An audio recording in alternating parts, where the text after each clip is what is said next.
Sobra kang natutuwa dahil naibigay mo kung ano yung pagmamahal na kaya mo, napunuan mo, at sa Movie andun yung kung ano yung pagkukulang ikaw na yung nagbibigay. Kasi alam mo na magpapasaya yun para sa'yo at gusto mo nang kalimutan yung mga heartache or pain na nangyari sa nakaraan. Clarify natin ang King of Swords, Seven of Cups, and the High Priestess. May mga opportunity na binibigay sa'yo pero right now hindi ka pa handa na magdesisyon. And kailangan mong pakinggan yung inner self mo, yung intuition mo.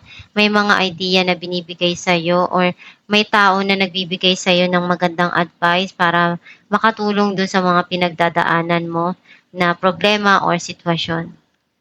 Clarify natin ang Four of Pentacles, Six of Wands, and the Lovers.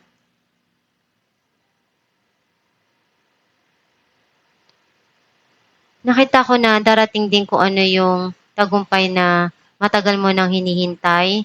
Unti-unti ka magsasucess at ibibigay mo rin yung mga bagay na matagal mo nang gusto maibigay dun sa mga mahal mo sa buhay or mapunuan para sa sarili mo. And nakikita ko na makakapag-ipon ka, isi-secure mo rin yung future ng mga mahal mo sa buhay. Clarify natin ang Six of Wands. Sa Movie yun, dun yung pagmamahalan ng dalawang tao and maaring may tao sa past mo na hindi mo pa rin makalimutan at one day, andun yung babalik itong tao na to para iparamdam yung pagmamahal at gagawin niya yung lahat ng paraan para maibigay pagmamahal na matagal na niyang gustong maipadama sa'yo. Two of Wands and Ace of Wands. May mga plano ka pa para sa kinabukasan mo. And pinag-iisipan mong mabuti kung ano yung magandang hakbang na gagawin mo para ma-achieve mo yung mga goal mo sa buhay. And meron ka ditong gustong simulan na bagong opportunity or project na makatulong para sa'yo na magtagumpay. And gagawin mo yung lahat para makuha mo yung success. Some of you, meron ka ditong sisimulan na magkakaroon ng victory at the end. And hindi mo inaasahan na ma-achieve mo rin pala kung ano yung gusto mo sa buhay. Alamin natin kung ano mensahe ng iyong gabay. Steady progress. We acknowledge you for the progress you made in remembering love in your daily activities. We can clearly see the contribution you're making to the world through your thoughts, feelings, and actions of love. Ang mensahe ng iyong gabay na andyan lang palagi ang Diyos, pinagmamasdan at tinitingnan kung ano yung ginagawa mo.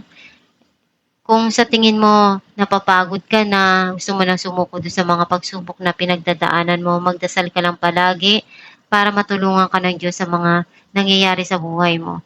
Huwag kang susuko at manalig ka na malalagpasan mo yung mga pinagdadaanan mo, magtiwala ka sa kakayahan mo at sa Diyos na makukuha mo rin yung tagumpay na gusto mo. And gawin mo lang palagi yung makakaya mo para ma-achieve mo yung goal at mga pangarap mo sa buhay.